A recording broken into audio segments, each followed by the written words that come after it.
Hello guys, welcome to English education. Students, आज हम पढ़ने वाले हैं क्लास 10th हिस्ट्री के 3rd चैप्टर से शॉर्ट क्वेश्चन आंसर। और चैप्टर का नाम है the making of global world. Chapter काफ़ी लेंथी है, बट हमने स्टेप टू स्टेप चैप्टर को कंप्लीट कर लिया है। 6 पार्ट में हमने चैप्टर को पढ़ा है, साथ में ही हमने वेरी शॉर्ट क्वेश्चन आंसर भी कंप्लीट कर ले। अगर आपने वो वीडियोज़ नहीं देखी हैं तो डिस्क्रिप्शन बॉक्स में आपको लिंक मिल जाएगा, वहाँ से आप उन वीडियोज़ को देख सकते हैं।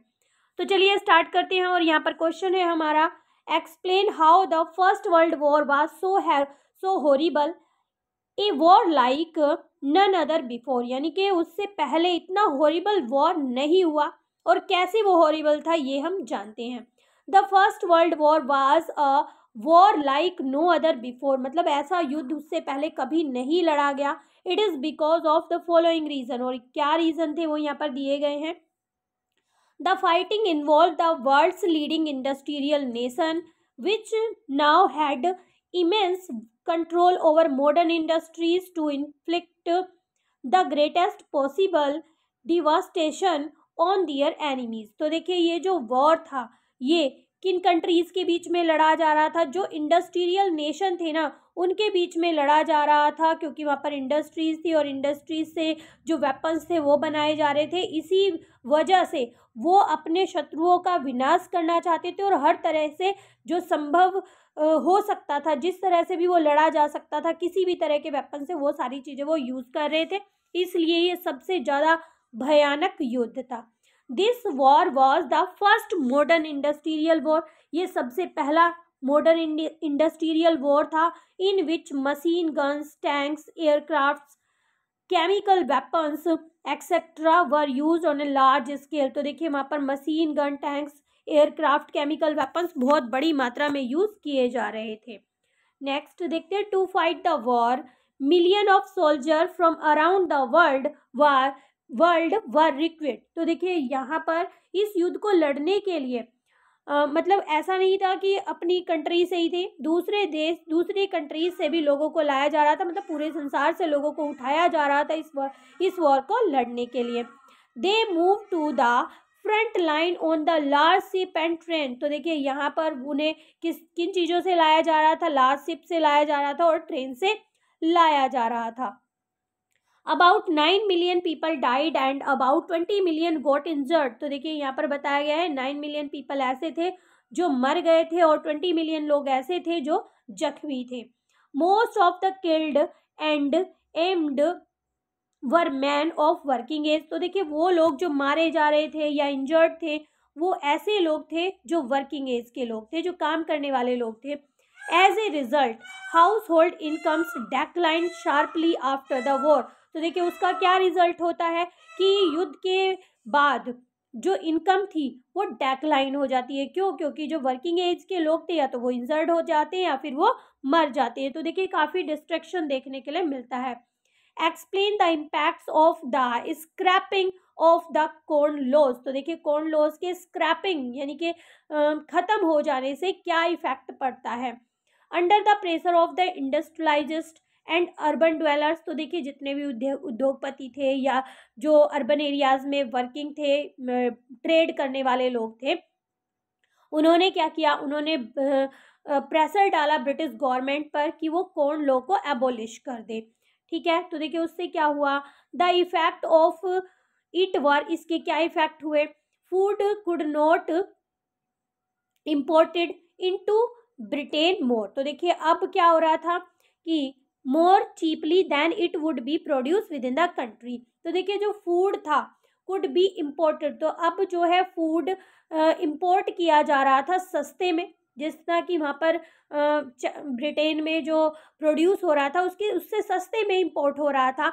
British agriculture was unable to compete with importers. तो देखिए, अब जो एग्रीकल्चर थी, मतलब वहाँ पर जो प्रोडक्ट प्रोड्यूस किए जाते थे और जो ऐसे लोग थे, तो वो इम्पोर्टर से compete नहीं कर पा रहे थे। वास्ट एरिया ऑफ लैंड, क्योंकि वहाँ पर जो एग्रीकल्चर करने की जो कॉस्ट आ रही थी वो ज़्यादा थी, तो इसी वजह से vast area of land were left uncultivated. तो देखिए, एक बड़ा एरिया जो है अनकल्टिवेटेड छोड़ दिया गया, and people started migrating to cities और other countries in search of work. तो देखिए, जो लोग थे उन्होंने कल्टीवेशन करना छोड़ दिया और वो माइग्रेट होने लगे। तो देखिए लोग शहरों की तरफ और दूसरे देशों की तरफ माइग्रेट होने लगे थे। एज फूड प्राइसेस फेल, जैसे ही फूड प्राइसेस जो है कम होने लगे, कंजप्शन इन ब्रिटेन रोज, तो कंजप्शन जो है ब्रिटेन में बढ़ जाता है। Faster industrial growth in Britain also lead the higher incomes, तो देखिए फास्टर इंडस्ट्रियल जो ग्रोथ थी उसकी वजह से ब्रिटेन में जो इनकम थी वो हायर हो रही थी और ज़्यादा फूड जो है वो इम्पोर्ट होने लगा था। Around the world in eastern Europe, Russia, America, Australia land were cleared and food production expanded to meet the British demand. तो देखिए अब जो आसपास के जो कुछ एरिया थे, यानी कि दूसरे संसार में जो दूसरी कंट्रीज थी जैसे कि रसिया, अमेरिका, ऑस्ट्रेलिया, ये सभी क्या करने लगे थे, ये भी लैंड को क्लियर करने लगे थे और फूड प्रोडक्शन को यानी कि फूड को ग्रो करने लगे थे, जिससे कि ब्रिटिश की डिमांड को पूरा किया जा सके। नेक्स्ट क्वेश्चन है, हाउ वर इंडेंजर्ड लेबर रिक्विट। तो देखिए हमने पढ़ा था इंडेंजर्ड लेबर के बारे में, पूरा अच्छी तरह हम डिटेल में चैप्टर में पढ़ चुके हैं।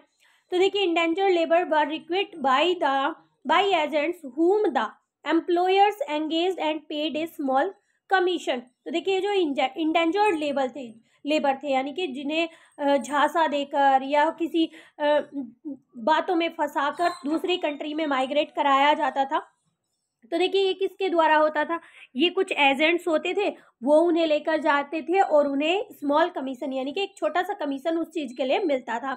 Many migrants agreed to take up work hoping to escape poverty and operation in their native village. तो देखिए बहुत सारे माइग्रेंट्स जो होते थे, जो लोग वहाँ पर जाते थे, वो क्यों एग्री हो जाते थे, वो एग्री हो जाते थे कि उन्हें जो है गरीबी से छुटकारा मिल जाएगा, या उन्हें किसी भी तरह से अगर दबाया जाता था उनकी नेटिव विलेज में तो उससे उन्हें छुटकारा मिल जाएगा, ये सोचकर वो माइग्रेंट होने के लिए तैयार हो जाते थे।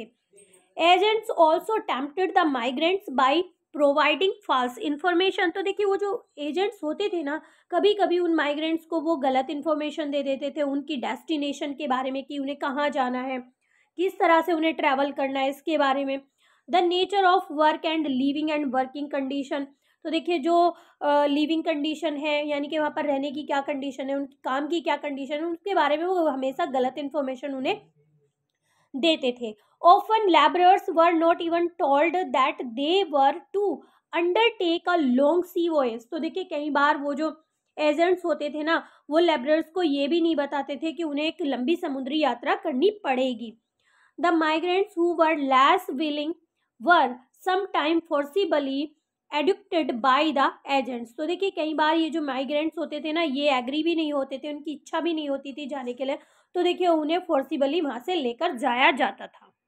How did food travel from one country to another, give some examples. तो देखिए जो फूड आइटम्स थे वो एक कंट्री से दूसरे कंट्री में उन्होंने कैसे ट्रैवल किया, इसके हमें कुछ एग्जाम्पल्स देने हैं, जैसे कि हमने चैप्टर में पढ़ा था। Food offers many examples of cultural exchange. तो देखिए कल्चरल एक्सचेंज का फूड से जो है हमें बहुत सारे एग्जाम्पल्स मिल जाते हैं, जैसे कि टेक स्पैगेटी एंड नूडल्स। तो देखिए स्पैगेटी और नूडल्स के बारे में जानते हैं। It believe that noodles travelled west from China.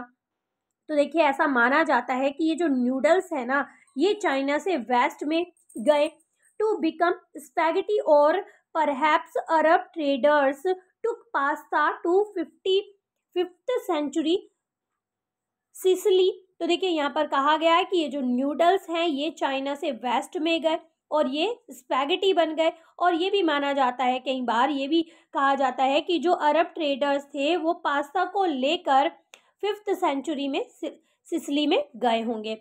Many of our common food such as potatoes, soya, ground nut, maize, tomato, chilli, sweet potatoes etcetera. तो देखिए ऐसे कुछ जो कॉमन फूड हैं जिन्हें हम आज बहुत कॉमनली जानते हैं, जैसे सोयाबीन है, मूंगफली है, मक्का है, टमाटर हैं, मिर्च हैं, आलू हैं, और ये सारी चीज़ें हैं, were not known to our ancestors. माना जाता है कि हमारे जो पूर्वज थे ना, वो इनके बारे में नहीं जानते थे। But these food were introduce in Asia and Europe after Christopher Columbus discovered America. तो देखिए माना ऐसा जाता है, लेकिन ये जो फूड है ना, ये कब इंट्रोड्यूस किए गए एशिया में और यूरोप में? किसके बाद? जब क्रिस्टोफर कोलंबस ने अमेरिका की खोज कर ली, उसके बाद जो है इन्हें यहाँ पर इंट्रोड्यूस किया गया। Sometime the new crops would make the difference between life and death। तो देखिए कभी कभी क्या होता है, जो एक नई क्रॉप्स होती है ना, वो एक काफ़ी बड़ा डिफरेंस क्रिएट कर देती है लाइफ और डेथ के बारे में। यहाँ पर हमने चैप्टर में इस चीज़ को भी पूरा डिटेल में पढ़ा है। Europe's poor began to eat better to live longer with the introduction of the humble potato. तो देखिए जैसे ही पोटैटो की खेती होने लगी तो यूरोप के जो पुअर थे, गरीब लोग थे, उन्होंने अच्छे से खाना शुरू कर दिया। उनका जो लाइफ स्पेन है वो बढ़ गया था पोटैटो की वजह से। नेक्स्ट क्वेश्चन है, many times introduction of new crops make the difference between life and death. बिल्कुल यही चीज हमने अभी ऊपर पढ़ी है। Explain the statement with example of introduction of potato crop in Europe. तो देखिए हमें इसी चीज का एक एग्जांपल, इस स्टेटमेंट को समझाना है एग्जांपल देकर पोटैटो क्रॉप का। ठीक है, पोटैटो क्रॉप का एग्जांपल देके हमें इसी चीज को समझाना है जो कि यूरोप की बात है। तो देखिए various example are given below in order to understand the statement clearly. तो देखिए इस स्टेटमेंट को क्लियरली समझने के लिए बहुत सारे एग्जांपल्स हैं नीचे जो दिए गए हैं।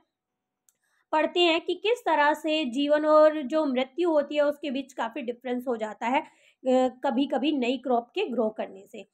पढ़ते हैं, many of our common food like potato, soya, groundnut, maize, tomato, chilli, sweet potato were not known to our ancestors till 5 century ago. तो देखिए 5 सेंचुरीज एगो जो हमारे एंकेस्टर्स थे, हमारे पूर्वज थे, वो इन सभी क्रॉप्स के बारे में नहीं जानते थे।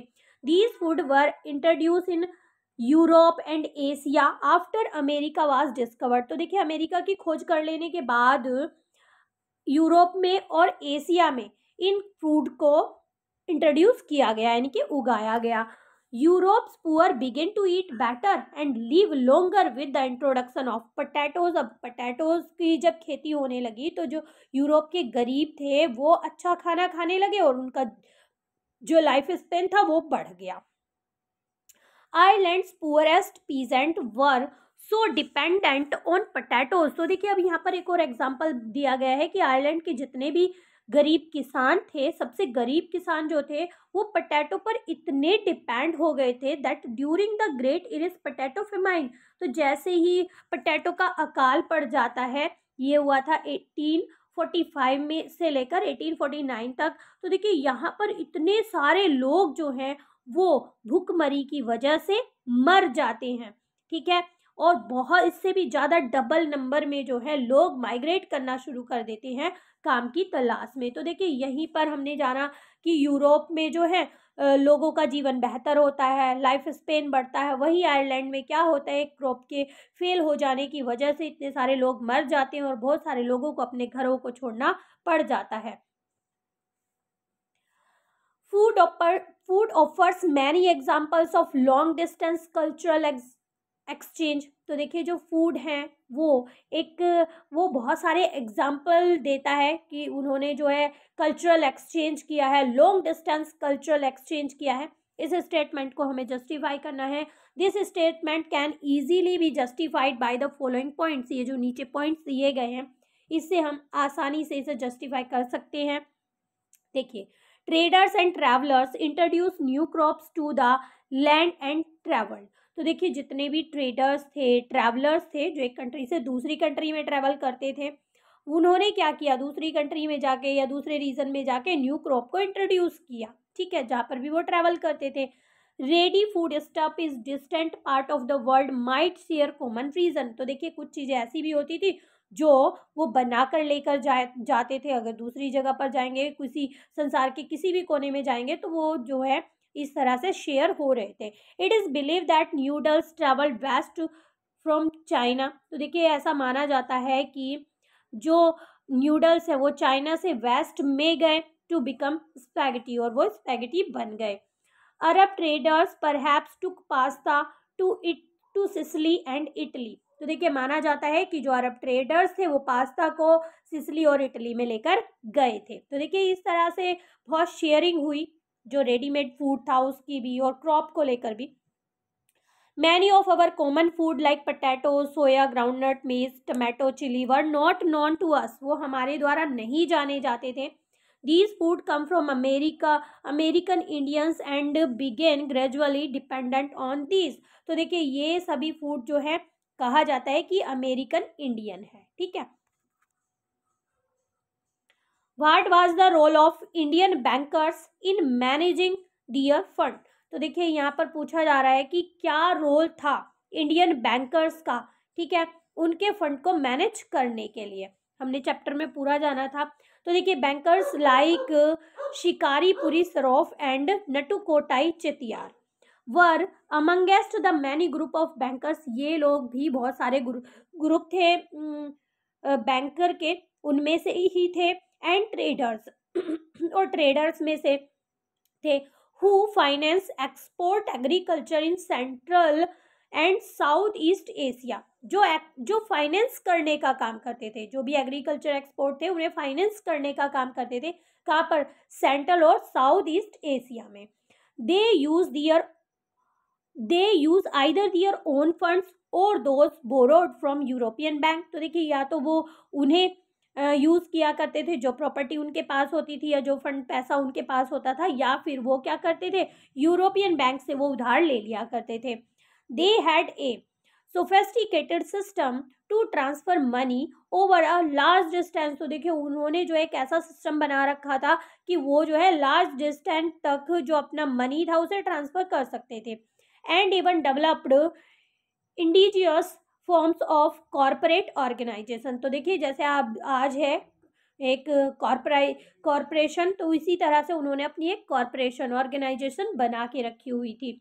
What were the main destinations of Indian endangered labour. तो देखिए जो इंडियन इंडेंजर्ड लेबर थे उनकी मेन डेस्टिनेशन यानी कि मुख्य वो कहाँ पर भेजे जाते थे, ये हम कह सकते हैं.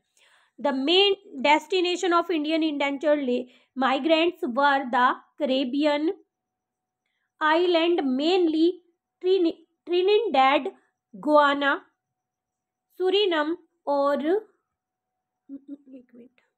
Mauritius and Fiji. तो देखिए इन जगह पर उन्हें मेनली भेजा जाता था.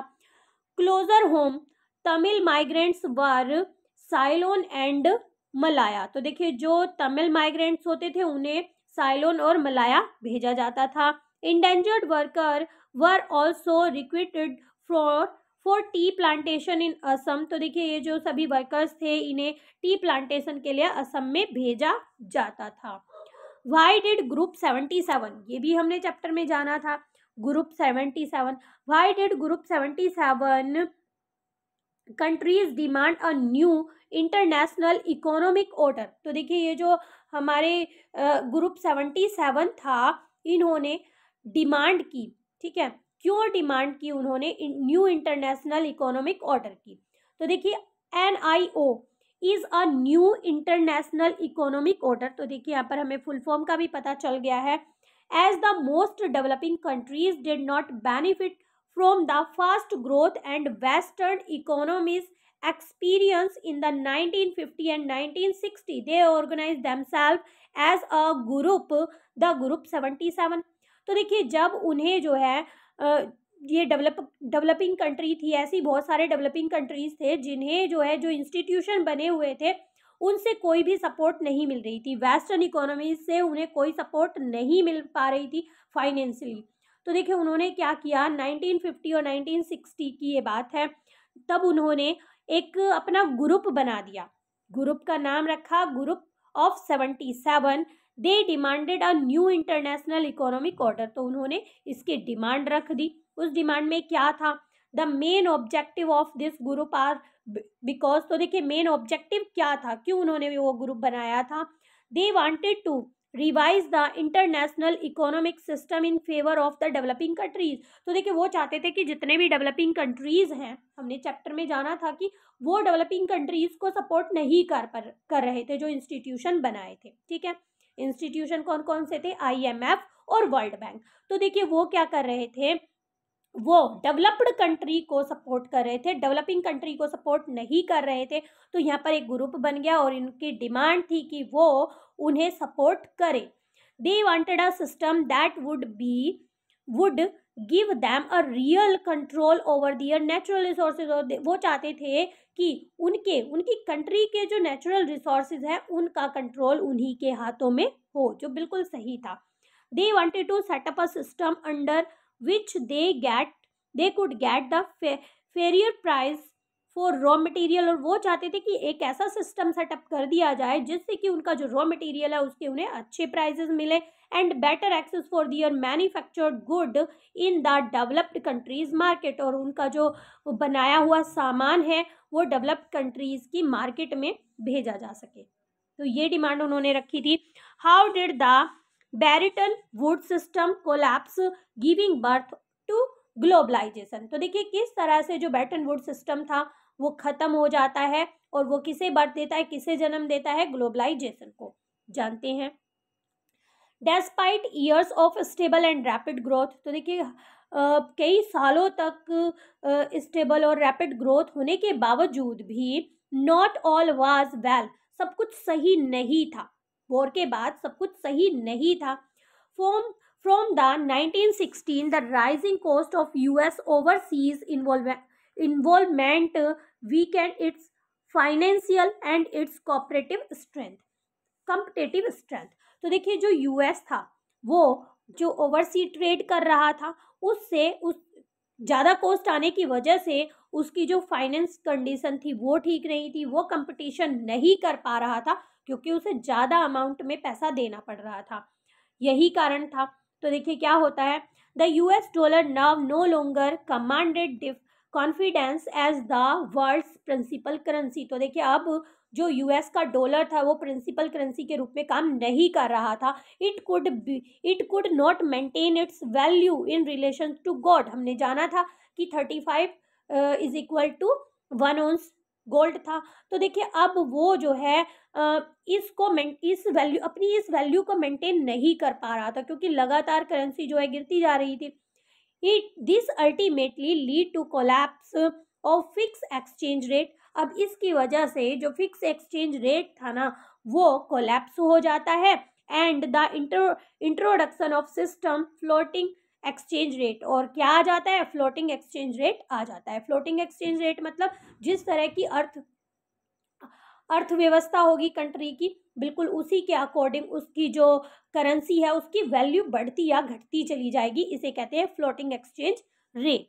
तो ये सब स्थिति देखने के लिए मिली, ठीक है। और ग्लोबलाइजेशन की वजह से ऐसा हुआ। Explain the impact of the first world war on Britain's economy. तो देखिए जब फर्स्ट वर्ल्ड वॉर हुआ तो उसका क्या प्रभाव पड़ा ब्रिटेन की अर्थव्यवस्था पर, जानते हैं। Britain which was a leading economy of world before the first world war. तो देखिए फर्स्ट वर्ल्ड वॉर से पहले जो ब्रिटेन था ना उसकी अर्थव्यवस्था काफ़ी अच्छी थी, सबसे आगे थी, ठीक है। तो देखिए उसके बाद उसे बहुत सारी क्राइसिस देखने के लिए मिलती हैं। वाइल ब्रिटेन कौन कौन सी हैं जानते हैं। While Britain was pre occupied with war. तो देखिए जब ब्रिटेन जो है वॉर में व्यस्त था। Industries had developed in Japan and India. तो देखिए इंडिया में और जापान में जो इंडस्ट्रीज थी वो डेवलप हो चुकी थी। After the war Britain found it difficult to recapture its earlier position. तो देखिए वॉर के बाद बहुत ज़्यादा खर्च वॉर पर हुआ, बहुत ज़्यादा डिस्ट्रक्शन हुआ, तो ब्रिटेन को बहुत मुश्किल हुई कि वो अपनी पहले वाली पोजीशन को रिकैप्चर कर सके। Britain has borrowed liberally from USA from its wartime expenditure. Thus, at the end of the war, Britain was burdened with huge external debt. तो देखिए उसके पास उसने बहुत सारा पैसा जो है यूएसए से उधार लिया था क्योंकि उसे खर्च उठाना पड़ रहा था उस वॉर का। तो देखिए इसकी वजह से उस पर बहुत ज़्यादा कर्ज हो गया था। After the war production contracted which lead to huge job loss. तो देखिए वॉर के बाद बहुत ज़्यादा जो है जॉब का लॉस हुआ था, लोगों का काम छूट गया था। इन 1921 1 in every 5 British worker was out of work. तो देखिए 1921 में ब्रिटिश के जो वर्कर थे 5 में से एक ऐसा था जिसके पास काम नहीं था। Anxiety and uncertainty about work become an enduring part of the post war time. तो देखिए ये जो एनेक्सिटी थी और अनसर्टेनिटी थी ना काम के बारे में, ये एक हिस्सा बन गया था वॉर के बाद का। What was the most powerful weapon that the Spanish use to conquer America. तो देखिए यहाँ पर हमें बताना है सबसे ज़्यादा पावरफुल वेपन क्या था जो स्पेनिश ने यूज़ किया अमेरिका को हराने के लिए। The most powerful weapon was germ such as those of smallpox. तो देखिए एक स्मॉल पॉक्स नाम का वायरस था, जर्म्स थे, जिसे एक वेपन के रूप में प्रयोग किया गया और सबसे पावरफुल था। ऐसा क्यों था? Because of their long isolation. तो देखिए जो अमेरिकन थे ना, जो अमेरिका था वो हमने पढ़ा था पहले, आइसोलेट था, अलग था एकदम से। तो देखिए because of long isolation America's original inhabitant had no immunity against these disease that came from the Europe. तो देखिए यूरोप से जो ये बीमारी आई थी ना स्मॉल पॉक्स के नाम की, इससे बचने के लिए वहाँ के जो रहने वाले थे उनके अंदर इस चीज़ की इम्यूनिटी नहीं थी कि वो इस बीमारी से लड़ सके। Smallpox in particular prove to be deadly killer disease. तो देखिए ये जो एक घातक बीमारी साबित होती है और इसमें बहुत सारे लोग मारे जाते हैं। What were canal colonies? Canal colonies क्या थे? Why were they rebuild? और वो क्यों बनाए गए थे? तो देखिए canal colonies were the areas irrigated by new canal. तो देखिए कैनल कॉलोनीज एक ऐसा एरिया था जिसमें इरिगेशन सिंचाई की जाती थी, नए जो नहरें बनाई गई थी उनसे। British government build these new canals for the following reason. कुछ रीजन थे, कुछ कारण थे जिनकी वजह से जो ब्रिटिश गवर्नमेंट थी उन्होंने ये नए कैनल्स, नई नहरें बनाई थी। तो जानते हैं, they build the network of irrigation canal in west Punjab to transform semi desert land. तो देखिए जो सेमी डेजर्ट लैंड थी ना, उन्हें फर्टाइल एग्रीकल्चर लैंड में कन्वर्ट करने के लिए वेस्ट पंजाब में, तो ब्रिटिशर ने क्या किया, एक इरिगेशन का एक नेटवर्क बनाया जिससे कि जो सेमी डेजर्ट लैंड है ना उन्हें ज़्यादा फर्टाइल बनाया जा सके, उन पर खेती बाड़ी की जा सके।